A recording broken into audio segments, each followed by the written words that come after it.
Okay. Okay. I'm now speaking with Sarah Eckstein Grebenau, who served with the Jewish Relief Unit in the British-occupied zone of Germany after World War II. Mrs. Grebenau, I think I'd like to ask you, start with some biographical information that you wrote in the questionnaire. What is your date of birth, please? Your date of birth. 1940. Okay. And your place of birth? In Poland. In Poland. Actually, but as a child. Where were you born? Which city? In England, Warsaw. In Warsaw. And when did you go to the First World War?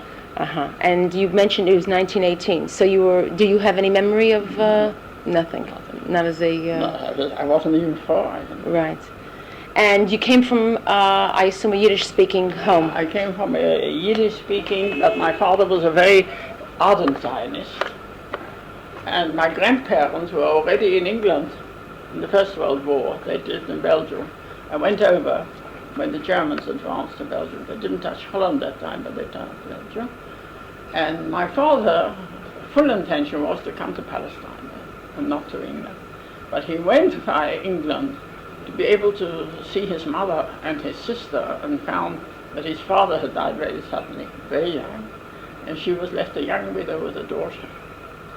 There were other brothers, but nobody was in England, and he felt it his duty to stay and help her. And that's how he came to stay, and his first visit to Israel was in 1949. Oh. And my mother's first visit to her father, after 40 years. Okay. You said you were raised in a Zionist home. Affiliated Orthodox? Oh, Mizrahi. So your parents were... My father was very active Zionist, and as my brothers were too. And we were always in that sort of atmosphere, although we were in a very Orthodox community, which originally were also made out of refugees who came from Germany. Mm-hmm. The whole area, was very Jewish. And we had a Jewish education from, although the schools that we went to was an English school, we had private lessons as far as my parents could afford it. And we also had classes in the school. And then we became active in the movement, the Bachad, Torah Vavoda, and got to know, very much in the circle with it. So that. So when you were growing up, you were active in you were a member of the Bachad movement. Yes, Bachad and Torah Vavoda. And what kind of movement was that? How was that different than Bachad? All the Zionists, the Bachad and those who went on Hashara, we didn't go. But we raised funds and we had meetings and, we traveled and we had conferences, the way all these movements act. And my brother was president for some time, and we were local branches who used to meet, at weekends and make functions to raise the money to send to Israel at the time, Palestine. So you lived in London? We lived in London, in an Orthodox surrounding. I don't know if anybody will still remember the late Rabbi Schonfeld, who was one of the early Mizrachis who was here and then was in England, however. And so it was part of our life. And when you finished school, what did you do? I then went to high school, and trained. And we, at the time, people were given sort of free grants and scholarships, as my younger brother was already fortunate enough to get. So we went to evening classes. We got a job and studied at night. And I went through college for administrative and secretarial work. That's what I seemed to have a bent for, so I did that. And I trained, and then the war broke out. The war broke out. Before I got a job, but...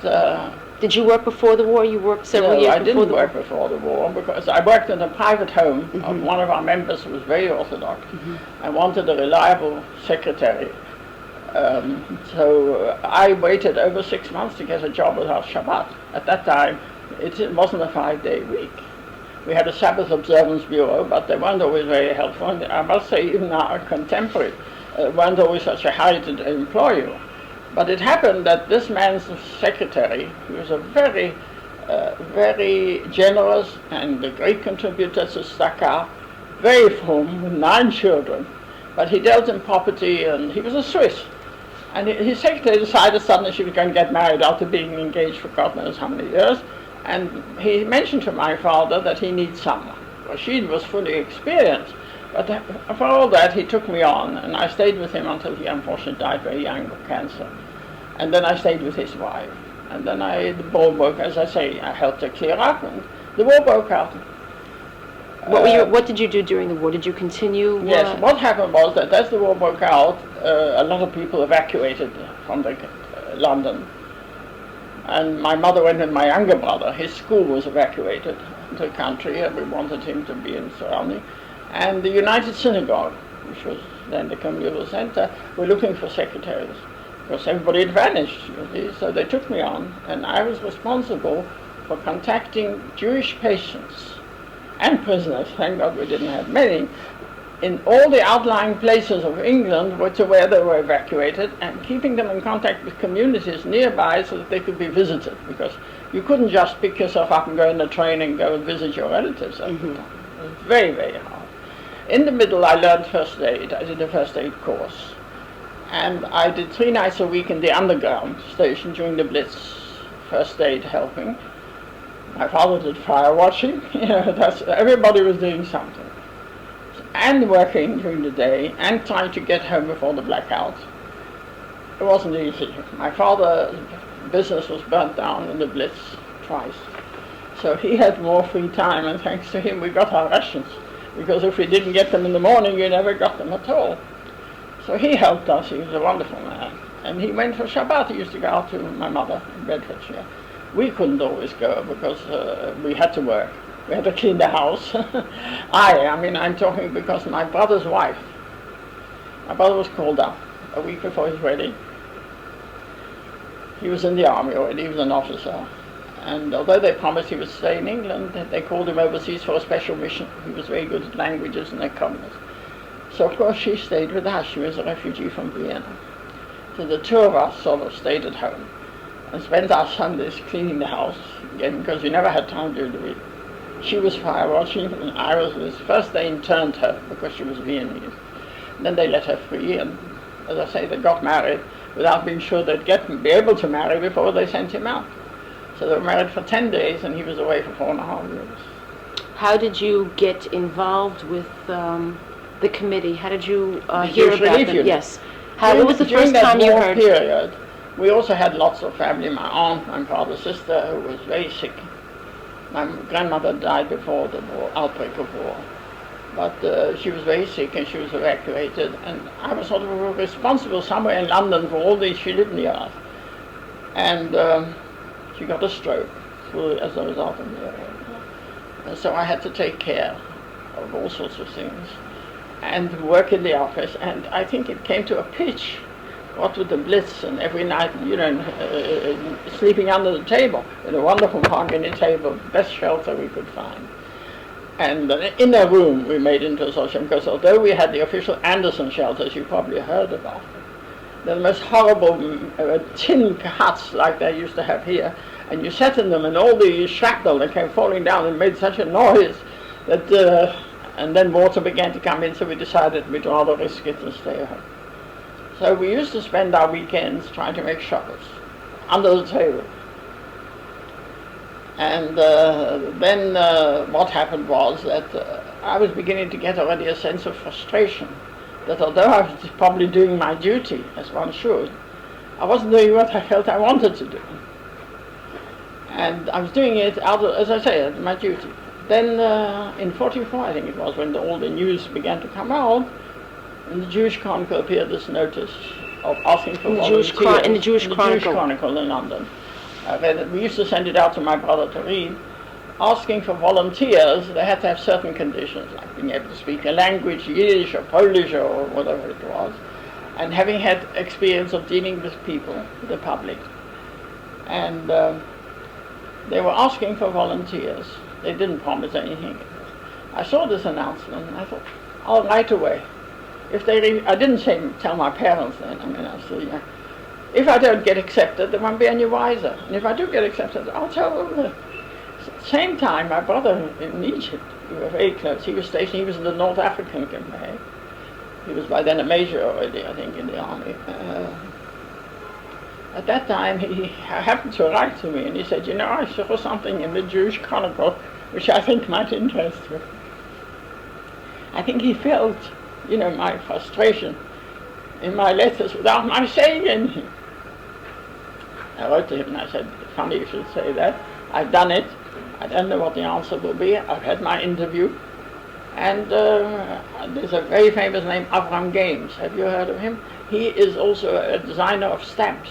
He's very well known. And he was one of those leaders who trained us. And what we used to do, we used to meet once we were accepted to go through all sorts of exercises to prepare us for journey. And I can assure you, whatever we learned was really waste, because there was nothing like it. When did you learn? When did you learn you were accepted? Had the war ended? Or not yet. Not yet. The war hadn't ended yet. I learned they accepted me, and then things quietened down a bit. You know, in England, my mother came back, and I told her, and she said, "Look, now I'm home, and I want to make life easier for you. Don't go." I said, "Look, this is something I want to do." Did you know what you were going to do? Had you any idea? Administration was one of the things they do these, because although we had field workers like nurses and psychologists and doctors and everything, my particular forte was the administration and sort of keeping the thing tied together. So I said to her, I'll go for 6 months. I'll go for 6 months if they accept me. But I had to get a release because I was army age and I had a job which was what they call a reserve job. You know, that I was looking after all these patients and keeping contact and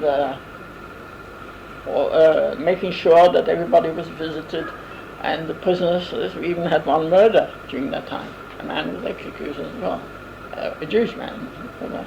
So it was all very, how should I say, strenuous. It was tension most of the time. Did you meet Shalom Markovich at that time? No. I knew his wife. We knew from the Mizrahi movement. Mm-hmm. You know, did you know that he also close. volunteered? Who? Did you know that he also volunteeered?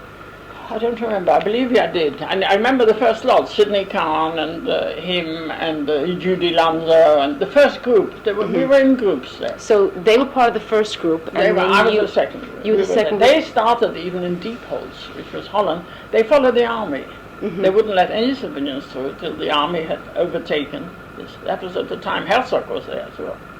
So what kind of orientation did you get? You had...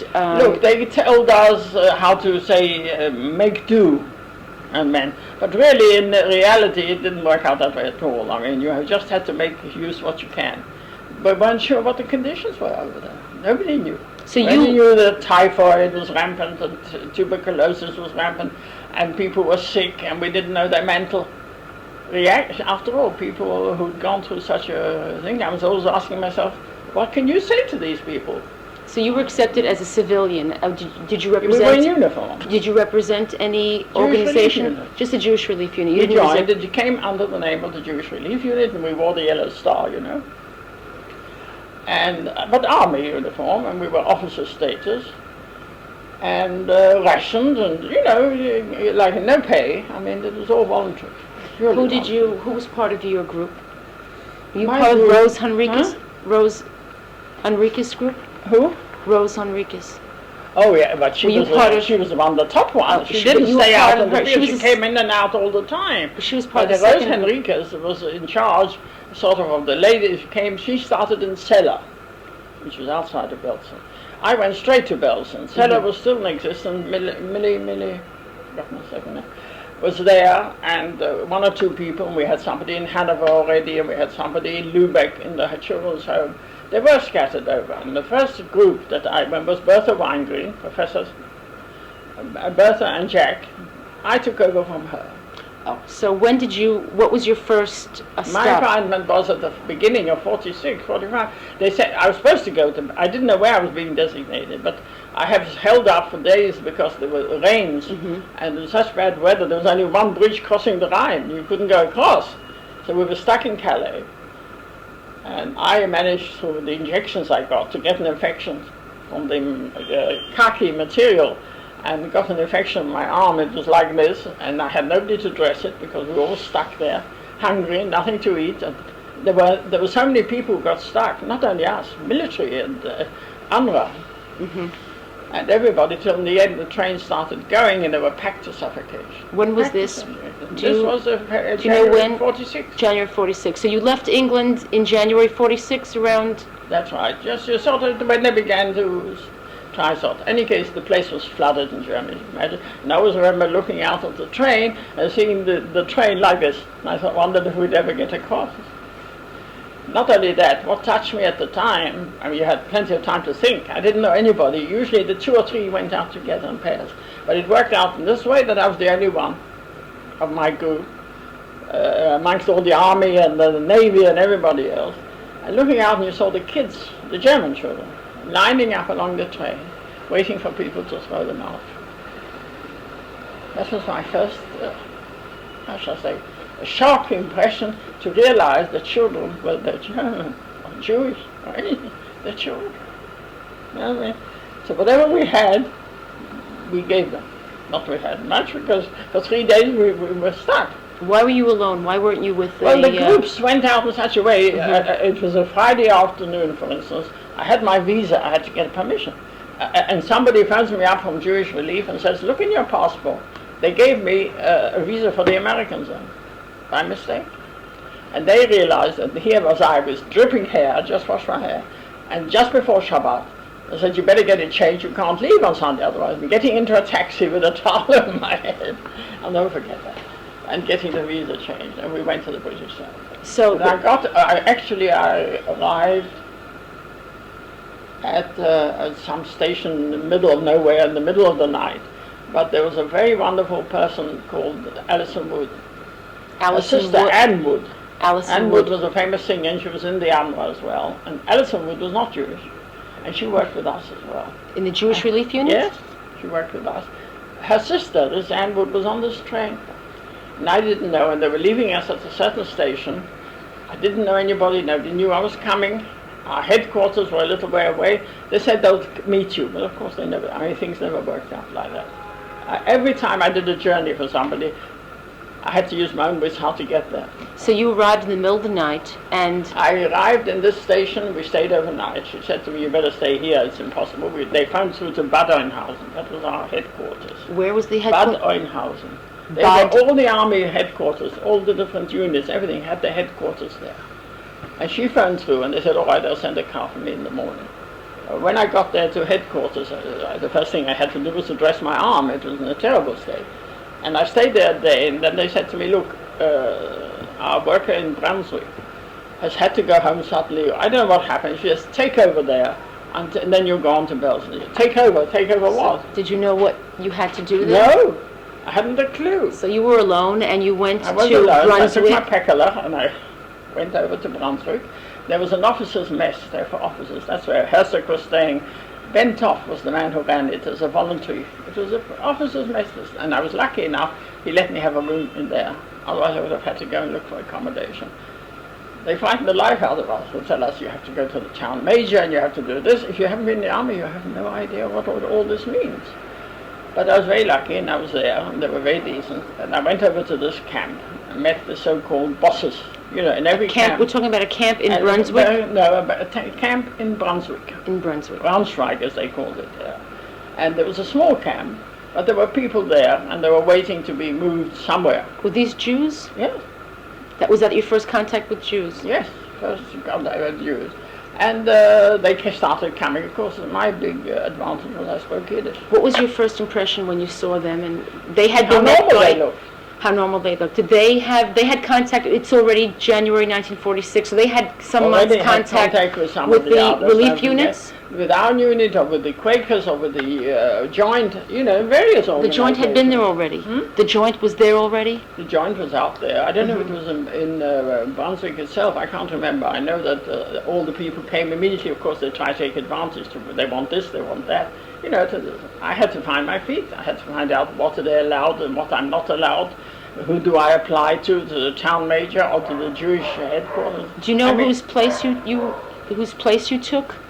Who you replaced? Not Millie Polachik, no. I know who took over from me, but I don't remember who I went before.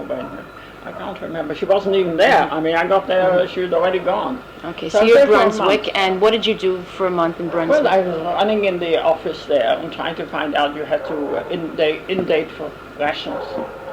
Here's somebody, first of all, Brunswick was in a terrible, I mean, there was hardly a house standing.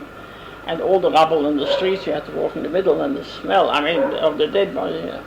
And they used to come up, and I heard their stories and tried to see what I could help. I relied very much on this Bentov. It was very nice.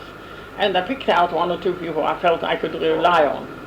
And gradually learned what it meant. This one had this problem, this one wanted to find a relative, this one had an address. These are the sort of things you had to write. Letters for them. How many Jews would you say were in this? Yes. Only a few hundred. A few hundred. And they were all in the camp. Were there any? All living in the camp. There was nowhere else to live. Mm-hmm. There were no houses around. I often wondered where the people came out, like out of the underground, in the middle of the night.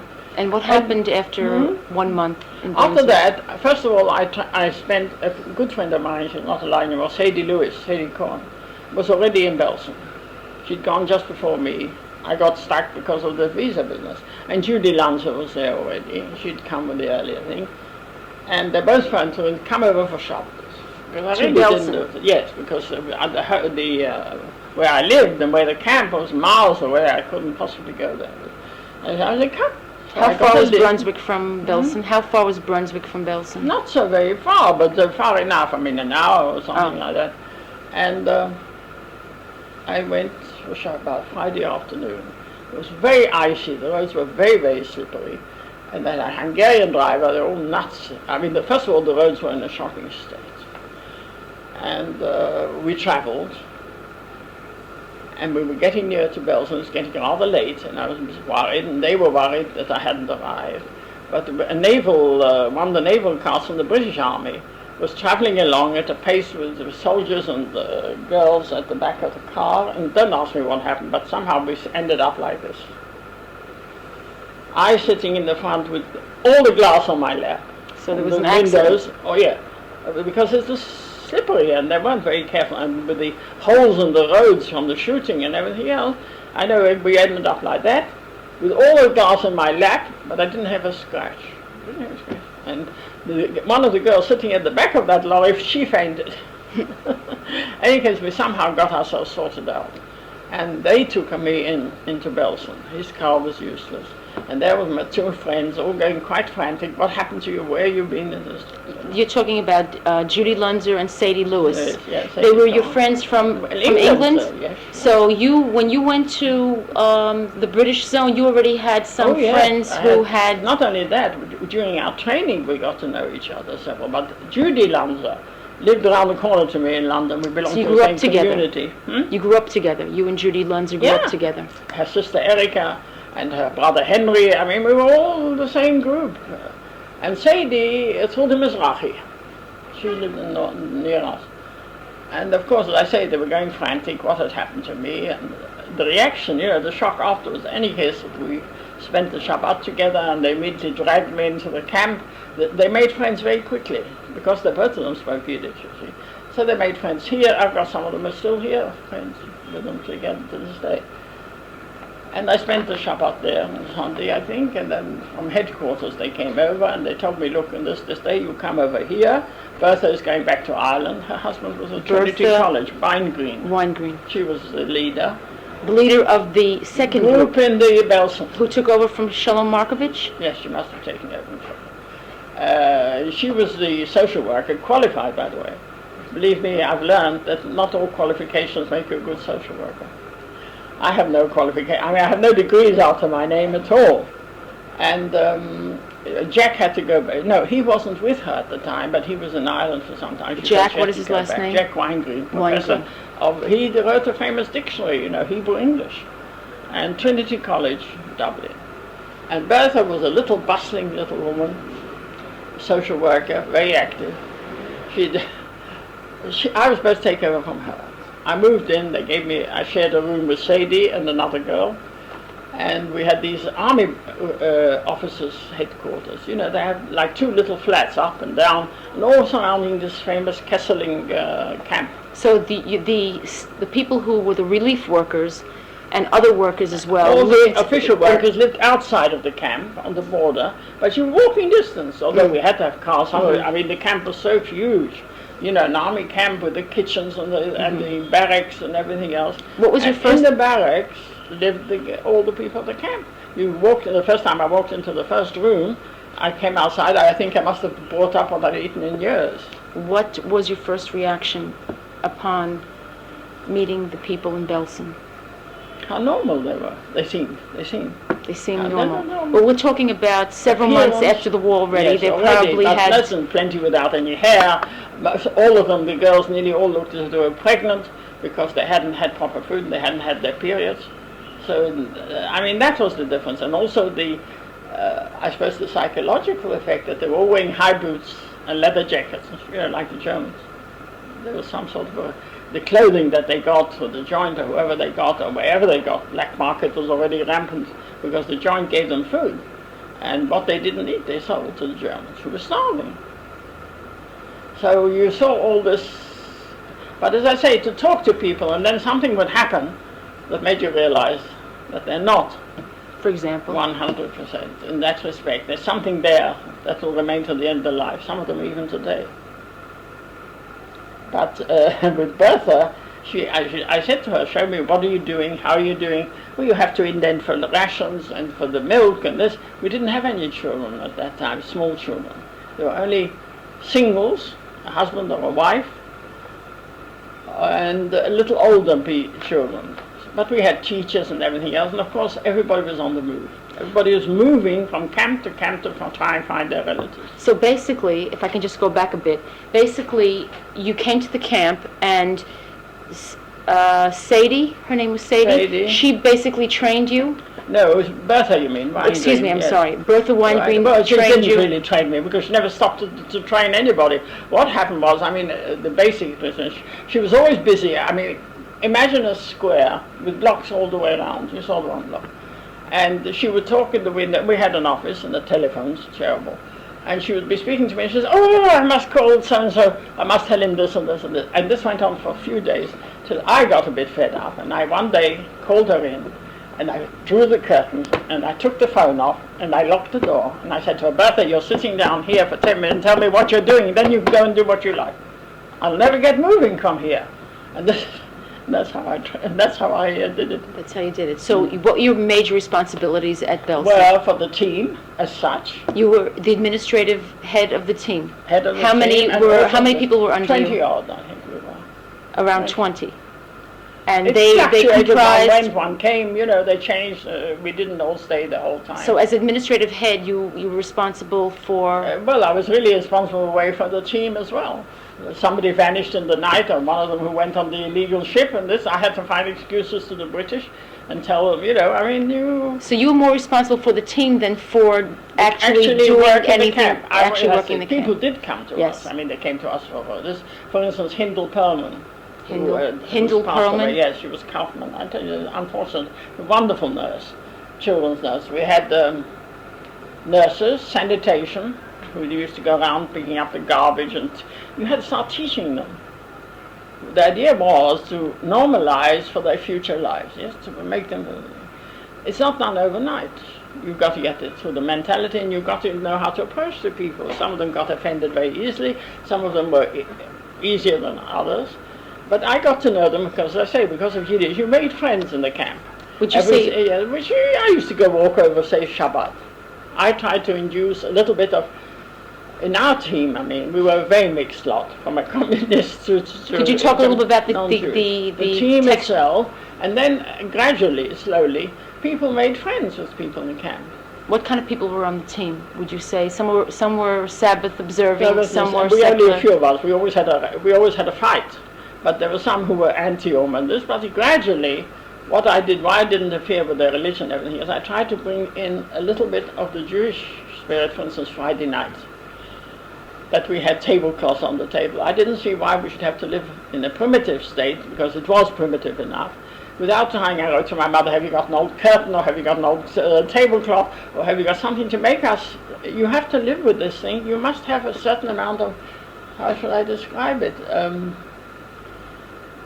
amenities, really, not luxuries, but amenities, small things.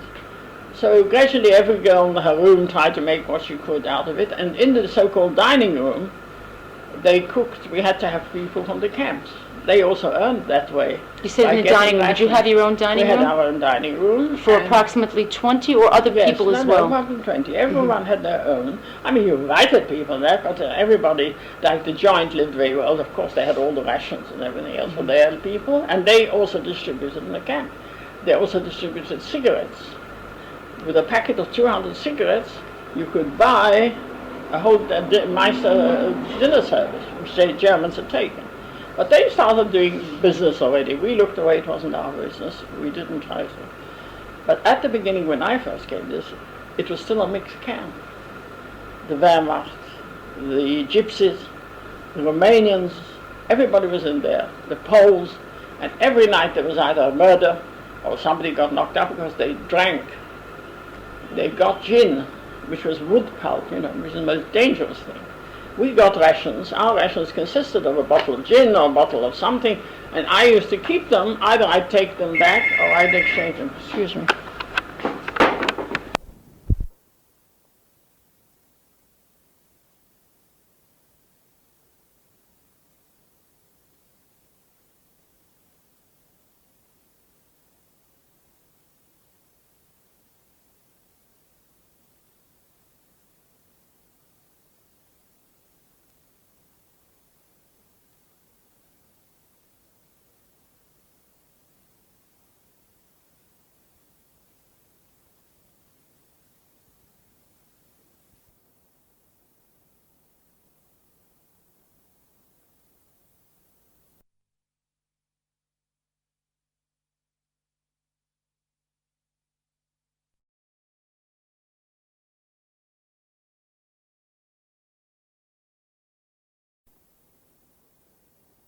Okay, fine. I had to buy my husband's lunch too. Okay. Could you tell me what was the Zionist activities, for example, the activities of the Bricha, the illegal Well, we pretended movement? we didn't know about it. You said you pretended that. Did you? I mean, we knew it was happening. Believe me, my own uniform went many a time and was sent back. But the London always kept saying, "What do you keep losing your shirts and your skirts, and why is it and that?" But we knew it was on. That was the brigade. And A lot of did the you? brigade stayed behind and sent off the people to camp. Did you personally have any part in helping Jews Well, move only in towards? that respect. I mean, we had to be very careful because we were under British domination, and if we did anything we shouldn't have done, they just sent us out. So you. So we had to be very careful, and on the surface we did nothing. But we had one or two of our people went with the Exodus, and they came back. Could you tell me a bit about the Exodus? Your involvement with the Exodus? Yes, well, when we Incident. heard all about, I mean, we were following it all up, and then we heard finally that they come into Hamburg, which was also in the British Empire. And we just didn't know what to do. And from London came the order, you don't interfere. If you're called, you call, but not don't interfere. So we didn't do anything, but we were sort of mentally prepared. Finally, I gave all my pictures, you know, the landings. I gave them all to Better herself, where they take them off the train, they took them off the boat. And Moshe Perlman, who was a journalist, if you remember, the brother of Hendel Perlman, I didn't know he'd got onto the boats illegally and got all the story. They would never let him into Palestine at the time, after that, you know. The British, I mean, not so later. And he came off the boat, and it was just before Rosh Hashanah, I got a call. Will you be ready? Get some for him for Rosh Hashanah prayer books ready. You and Vida Kaufman, who was of the Joint, and Kurt Levine from the Jewish Agency, and myself. They'll be going down to the camp where they're going to bring them, which is called Emden. Emden. There was Emden and Pappendorf, but we had Emden. And we'll see what we can be done. Okay, so it was, Shabbos wasn't out yet, but I mean, I went with the others, and the next day was Rosh Hashanah. I don't know where we stayed overnight. In any case, we came into the camp. Of course, I recognized a lot of the faces. We'd gone and didn't pretend that nothing. We had the British officers on both sides of us, so we had to pretend we don't know anybody, because they said they came from. But all the time that people were following us, and somebody was sticking a letter in my hand, and this one, only one man was idiotic enough, one of our workers, to say to me, "Hello, Sarah, how's so-and-so, so-and-so?" And I gave him, I think he's probably got bruised till today, I gave him such a kick on the ankle to shut up. Here you go, officer, what are you talking about? In the end, we went round and we saw some of the people, some of them were sick. You know, the lousing that they did, all these pictures I gave them to Better to so. And the straw beds they were making and everything else. And there you really saw the first time a concentration camp, because the other camps were open. And here you had all wiring round and the watchmen on the top. And all the passengers, about 5,000 of them, were in this one camp in Emden? Pappendorf and Pappendorf and Emden. Yeah. In any case, they gradually started sorting them out, and we left, I think, the next day. We went all round, and wherever I got, people were trying to give me notes. I mean, some of them to tell people they were all right.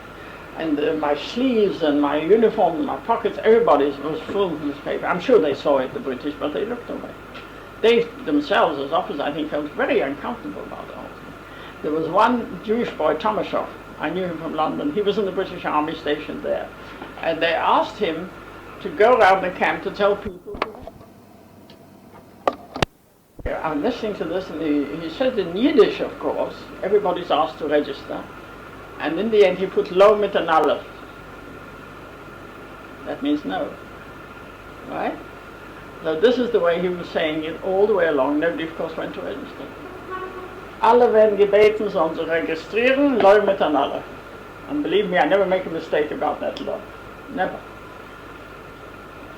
The kids saw, we gave the prayer books out, we gave this, and we got back. It was already Yontif. It had indigestion. We had a piece of green bread, you might say, the whole day we didn't have any. And Moshe Perlman was at our mess and this and that, prepared everything for Yontif and everything else. And there was a Rabbi Lichtenstein, I think, he came out from England as well at the time for Rosh Hashanah.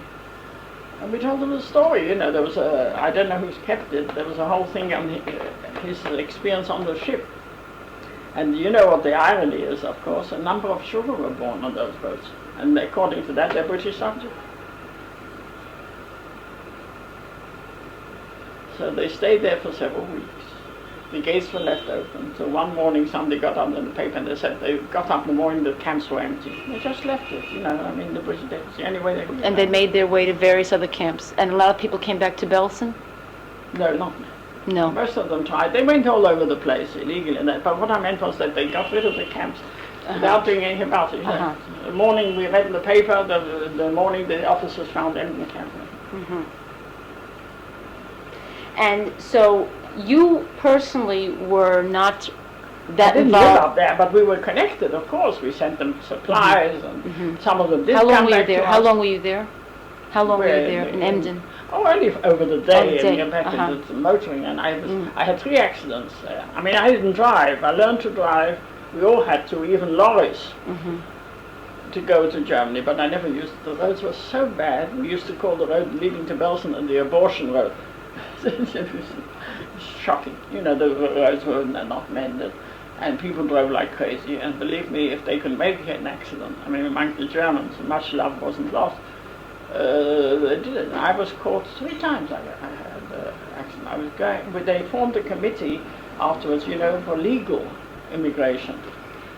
Every group had to submit names, and there was a committee from the English, from us, from the Joint, and the Sochnut, and the yes. Where we met once a month, and so many people were allowed to go legally. There was a special camp, Buchholz, where they were, you know, go through the papers and everything else. And there was a first aliyah from Belsen, that's also on the pictures.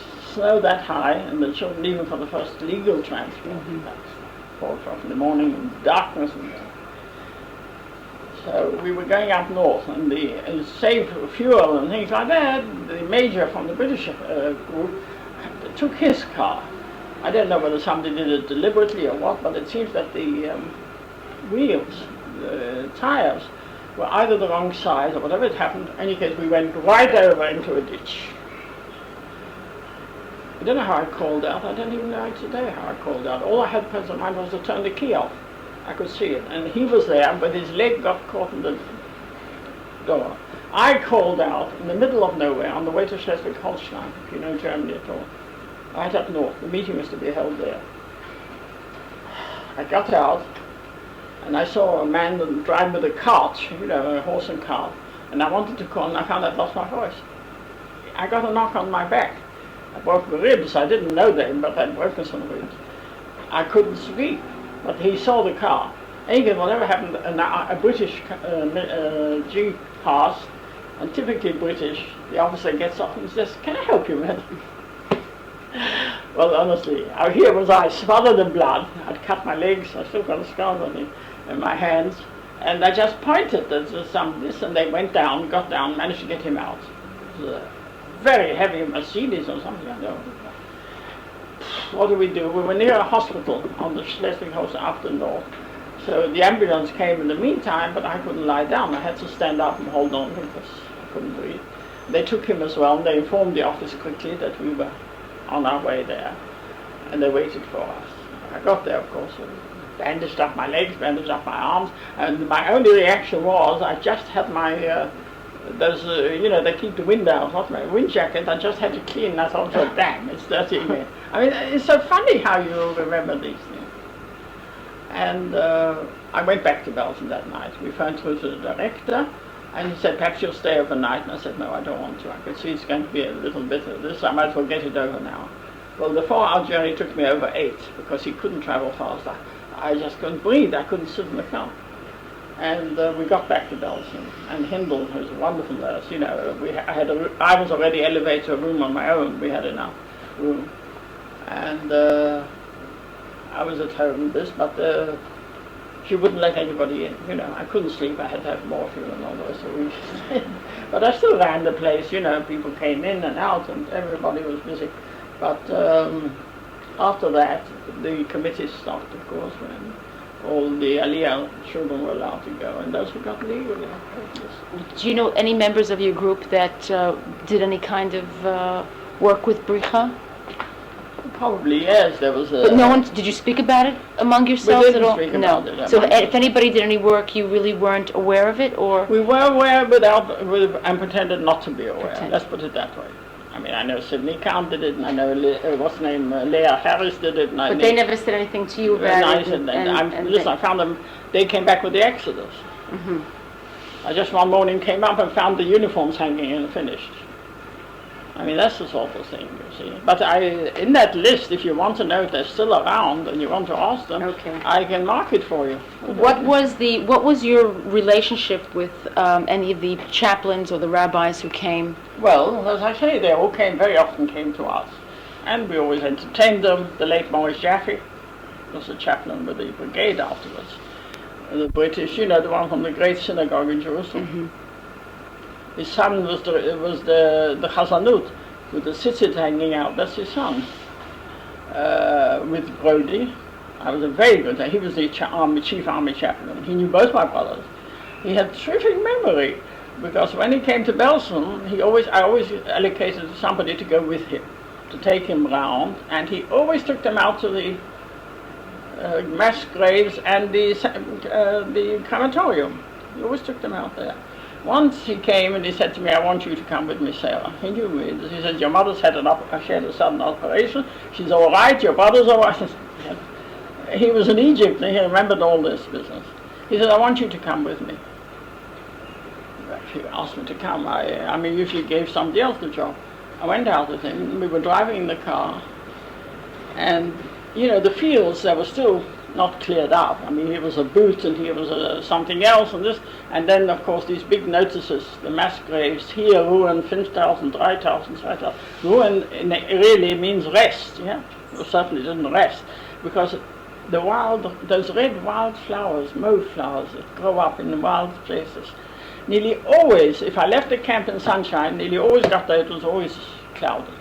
And this wave of red things, to me, it was always like a sea of blood. To my imagination, you know, I always felt I was traveling in a sea of blood. In any case, we got to the camps and I told him this, and then on the way back, he took them around the camps and we showed them the school and what we do and how some are doing cooking. I said to him, Rabbi Brody, why do you always bring these boys out here? This was in 46 or 47. He said, you won't believe me, but I'll tell you. He said, do you know that I already have in my Pioneer Corps boys who want to marry some of these German girls? This is in 46, so when anybody gets excited today about marrying a German girl, I mean, to me it's nothing. So I just was flabbergasted. I said, how is that possible? He said, human nature. He said, probably her brother or her father may have destroyed this, but this is the way it is. And he said, the only way I can show them is I bring them out here. What was the relationship between the rabbis and the survivors? Were you aware of anything? They went into the camps if they wanted to. I mean, everybody was free to go in and out. But Gravel was a lovely person, Gravel Jenner, you know, now the present member of parliament, his father passed away. He went amongst the youngsters and they accepted people who were free, who didn't patronize them. Who were some of the more successful people ones? Because they tried this one. Who were some of the more successful rabbis there? Well, he was there was, what's his name? Not Brown, Weissman was there. There was another one, what was his name? He was the husband of a friend of mine. One of them offered me, would I take over a new, you know, the shops were full of the Jewish stuff. Berlin and that. When I went, I found a cousin in the camp in Berlin. I went over to see him. New stuff, China, silver and everything in the shop. And this gentleman thought it a good opportunity, you know, and he used to send cases back, and being a chaplain, nobody bothered to look at customs. And came to me once, he knew me very well. They said, will you take a service over for me? You know, I've already been doing. So I said, if I take anything, I take it for myself. But I'm not making it for myself, I'm certainly not taking it for you. But I was so good to whoever came to the camp, they came to us, made them welcome, gave them this. I gradually introduced, I told you a little bit of ruach. Friday night with tablecloths, got the girls to make the cake, I lit the candles, I got Rabbi Isaiah to make kiddush, and the other groups, and they gradually began to come over. Because they liked the idea, you know what I mean? But I had to really, with one of our people, we tried to keep our few cups and saucers separate. Because they used all the tray of meat and things like that. And amongst our own team, and as the plates were all the same, you couldn't, we tried to make, say, for instance, Friday night to keep the stove running and have hot water next, invariably it'd be off the next morning. And this went on for some time till I moved my kitchen upstairs, then they were too lazy to go. But on one of them that I caught doing something, I said to you, you know something, they tell us we have a lot of anti-Semites. I said, I don't have to look far for them. I'm sorry about this, but that was really some, you know, you have to cope with our prejudices of our own people as well. Or somebody fell in love with somebody and the fellow went away, you know, we had to have a social, really needed. Are you familiar with the religious needs of the camp? Were you familiar with the religious needs of the camp? Yes, I knew them all. No, in terms of the camp population. Yes. How many? What percentage were Orthodox? That's a difficult to tell. I can't tell, but there were a lot of religious people. We had that very well-known Rav, what was his name, Olevsky, and he was the brother of the committee man, and we had, I think, called Frankels. There were several brothers. There were, look, those who were very, very full often went the other way, and vice versa. I mean, when somebody comes to me one afternoon and says, look, a whole train full of cocos disappeared. A trainload of cocos disappeared, you have to start finding out where it's got to. And things like, I mean, I wouldn't even mention it, these things, or to feel embarrassed. We had a wonderful worker in London called Ruth Fellner. Did they ever put her name in? She was with the committee, Anna Schwab, and Otto Schiff, you know, they were the relief committee and the Jewish refugees. That wasn't the committee like Gallands and all the other jails. And they also did a lot of work, and she was very well in with the Home Office, so she could often help us in difficult problems and cases. Ruth, she herself wasn't so often, but I got on very well with her. Most of the people didn't. And she helped me an awful lot, and she called me once when I was on leave in England.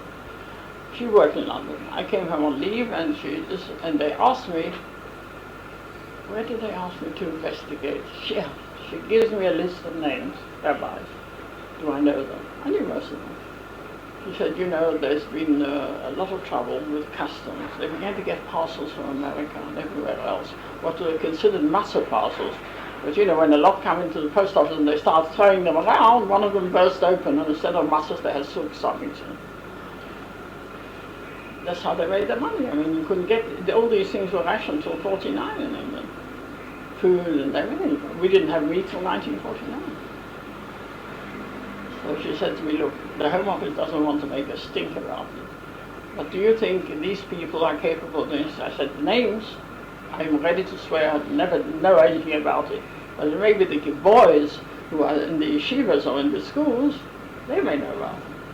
So she said, do me a favor. So I went to one of them, who was very well known, a Dayan, and I showed him the list, and I told him. And he was so embarrassed, the poor man, you know. They used his name, in other words, for all these purposes. Mm-hmm. Anyway, we managed to quieten it out, but it could have made a terrible, terrible scandal. That's the sort of thing you got, as I say, you got involved in it. What, when you were in when did you actually leave Belsen? What? 48. Which month? With the children? I came back from here, went back for a short while. By May 48 I was out. May 4 you were out. What would you say, at one point, did you work with any of the communities in Germany? Not the communities, actually, the communities were in the towns. Right, you did not work at all with the communities? No, I mean, I was in contact. I mean, I went to Bremen, for instance, and I went to For what purpose? For what purpose? I went to Hanover, and in Berlin, of course, I was only in the camp because I found my cousin. My father wrote that he'd come back from Poland with a newborn baby, and they had nothing. They were in a camp in Charlottenburg. And we had a worker in Berlin, so I found her through, and I said, look, give him what he needs. And Eckstein was well, an Eckstein. And one of 9 children, he was the only survivor, my uncle. And my father wrote, I can't do anything from here, they won't let me. It was already the Russian zone, I forget, circulating it. But what you can do, I mean, I'll see that you get it all back refunded, but as a newborn baby, and there's a little girl. So I phoned my friend Hannah Rath was that time, you know, in Berlin. And I said to her, Hannah, go over to the camp. It's the block number, so I'm trying to get permission to go over officially to Berlin in connection with my work, and I'll replace whatever it is. And a few months later I did manage. Woof, what a journey to Berlin. Sheer terrible. It was winter, and you had partly a military train, it wasn't heated, and we were standing on the border for hours and hours and hours.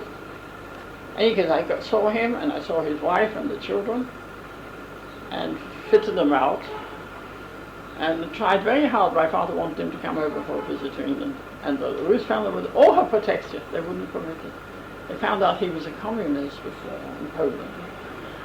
And when Germany walked in this side and Russia this side, he naturally went to the Russian side. Thinking, after all, so what did they remember? He was a Jew. They sent him to Siberia. And he was there with his daughter, and they survived, his wife, and then he went back to Warsaw Ghetto, my uncle, and all the family. There was not a soul there. The new government was in Stettin at the time, as far as I remember. And he was a very cultured man, and they wanted him to stay on the committee and everything, and he said, I'm not staying. And they made illegally over the border into Germany, and landed up in Berlin and Charlottenburg, and remembered an address, my father's. I wrote to him. Oh, my father heard through America. I don't know how he did it. I couldn't do anything except to bring him to Belsen for a week to say I needed him for evidence for somebody. And I said to him, Simcha, what about coming to Palace at the time? Then, after all, he's a diamond setter, there was all the family. He said, look, I've got one brother still alive. He was already in the States. My father used to say, mit Mishkocha geht man nicht hier. That's how he used to explain. I said, look, but you've got your life, and Baruch has his life. He said, in any case, it was the McCarthy period. I said, you're not going to have it easy, are you? But what he had the muscle was that the Russians closed the border, if you remember, and they airlifted everybody out of Berlin into Frankfurt, and that's how he got to America. He just passed away, as a matter of fact, and his 2 nieces were just here with the 700 group for the Bat Mitzvah and Bar Mitzvah. They were both here. So you basically, you had no work, your work did not extend to the communities at all? Not in Germany, no. I came back and I worked with the Chief Rabbi's Council, with the refugee children who were under 21. I stayed for 18 months and worked with them. After you came back to England? After I came back, they offered me, they told me the job, but I felt I wanted, you see, my plans here, when I came with the children, was the hope that I'd meet my brother in Egypt. My younger brother, he was stationed there then, and well, of course the fighting was on, and you couldn't move already, so I went back, and my parents came here, as I say, But afterwards, I worked over there for 18 months. They wanted me to go to Italy, but my mother said, you look after yourself now, I think you look after. But I wanted to come here, but that time there was no temporary residence. It was either Aliyah or tourist. And I came on Aliyah on my own. The Sahot tried to find if I owed them money, but they didn't even know I was here. How would you say, looking back at the period from the time you started in Belsen until the time you finished, how would you say the emphasis shifted in terms of your work? How do you mean? In what respect? While I was there? What things were important when you arrived, and how did it change as you went along? What, for myself? Yes, and the work that you did when you worked yes. with the... I tell you, it gave me, up to a point, I found myself, let's put it that way. I found what I was capable of doing. I found a sense of values with completely changed, you know. And things that used to matter a lot didn't seem to be so important. Was your team affected as well? Was your team affected as well? Do you think that? I think some of them were. Some of them didn't stay long, but nobody stayed as long as I did. So it was a large shift in not staff. so large, but I'm sure it must have had an effect on everybody. To what extent, I don't know. All I know is that for myself, when I came home, after all, I'm a human being. I love the good things. We were still rationed for clothing. I had nothing to put on because I was only uniform, and the whole time they gave us extra coupons afterwards, so I'd be able to get a coat and a skirt or something. And I feel that all of us could only have benefited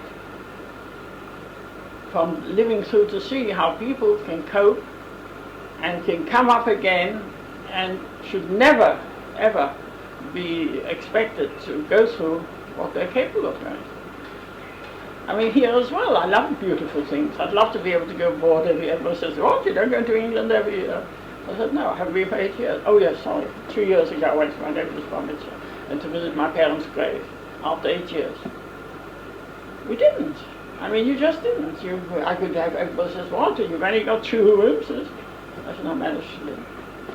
It does give you a sense of it. Everything is relative. That's my opinion. When it comes to Pesach time, I'm always in a state of, what can I call it, not frustration, you know, emotional upheaval, because everything happened at that time. To be Pesach, the first Pesach, to be away from home. In any case, we weren't the sort of people who travel. I traveled on holidays, but never on the Yom. So you first Pesach in Belsen, we had to cable to London to do, what should we do with Kelim? There were lots of film people, and all we had is that stoneware, you know that all time. And so Dinah Bramsky cabled back, we got matzahs, they sent us out. Cabled back, he said, just pour boiling water over them. So hundreds got broken, of course, they just cracked. But to see the first, and that was also the beginning of the trickle of people coming in, so they made a so-called the Haggadah, they learned in the middle of a square, and then everybody went home to eat whatever they had to eat. So, you saw, for example, the end of when you left, people were already starting to leave. They were ready, but they stayed till 49, till the end of 49. I think the camp was not liberated till then. Who took your place? Mitzi, Evelyn Mitzman, also not alive anymore. He was also there. Sadie Kahn had gone on to another camp somewhere in Austria. I don't remember anymore. Mitzi, we call her Mitzi, Mitzman. Only 1 or 2 people. Izzy Breslovsky, I think he was a driver. I really can't recall. Do you remember anything about the school that was set up, the educational network that was set up in Belsen?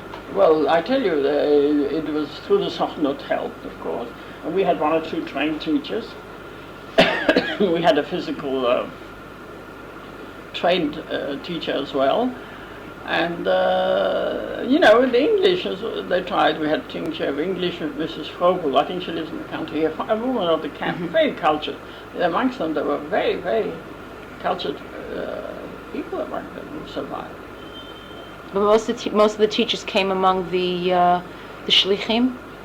Who were most of the teachers in the school? I suppose Mordechai was a teacher. We had Rini. We had who were the other girls who were teaching? Dorothy. Dottie Mitzman. She taught English. We didn't have so many, you know, the others had the camps themselves, the people, because they have a language, you see. But we had someone in every sphere, let's put it that way, to help out. You have the names of the Yes, list. perhaps we can go over the list now. I think that You call have, it I a think, day already. you have your list, I believe, or... Have I got it? I think Okay, that's it's the one. okay, you can. No, this is my list. Okay, we Yeah, can... but I'd like to know what I did with it. I wanted it. I want to mark it out because I've marked half of it. Whoops.